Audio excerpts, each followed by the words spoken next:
Good morning, good morning, good morning. Nandito tayo ngayon sa may Dipaculao, Ipil Beach, Dipaculao, no? Dito tayo nagja-jogging ngayon. So upgraded ulit tayo from circuit to BGC to beach running, baby. Very focus sa ating pag-jogging. So ganda dito. Tipin mo, nagja-jogging ka tapos may ganitong beach, oh. Sarap. Ang sarap sa pakiramdam, di ba? Ng ganyan. So, andun yung mga kaibigan ko ngayon. Umuupo, nagkwekwentuhan lang. Katatapos lang din na kung ano-anong mga pinaggagawa. Pero, yeah, di ba?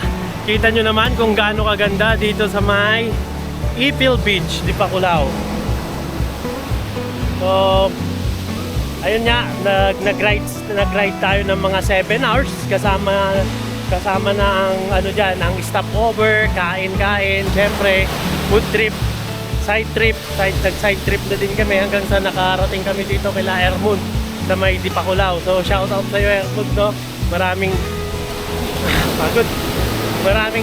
salamat sa hospitality, no?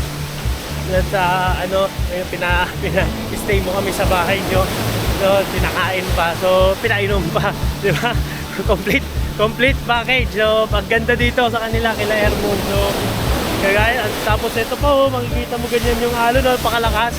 Sarap mag-surf. Kasi kahit di tayo marunong mag-surf, no? Grabe, ang ganda dito, guys. Ang ganda. So, motor-motor lang lagi. Para makarating tayo sa mga ganitong part ng Philippines, no?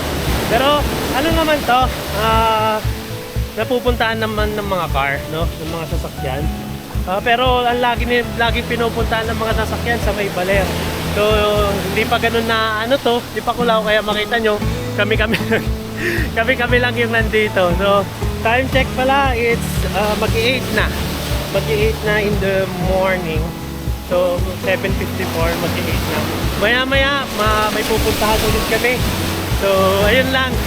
And sa na-jog ko, naka 2 kilometers naka 2 kilometers lang ako ngayon dito. Ang hirap mag-jogging dito, Diyos ko, lumulubog yung pabo. But anyways, nakaka-enjoy, no? Nang-enjoy dito. Sarap, diba? Ganda. Oh my God. Ipil Beach, Dipaculao. Ang ganda mo. Ang ganda, ang lakas ng alon. Ito yung mga dapat pinupuntahan ng mga surfers, eh. Kaso wala. Oh, ito yung lakas ng alon, no? Phew! And ayun lang. Sana tayo, shots na lang tayo dito ng mga putang ina ka. shots na lang tayo dito ng beach. Shoutout pala sa Cementerio Vlog, no? Mga tropa ko sa mga Cementerio Vloggers dyan.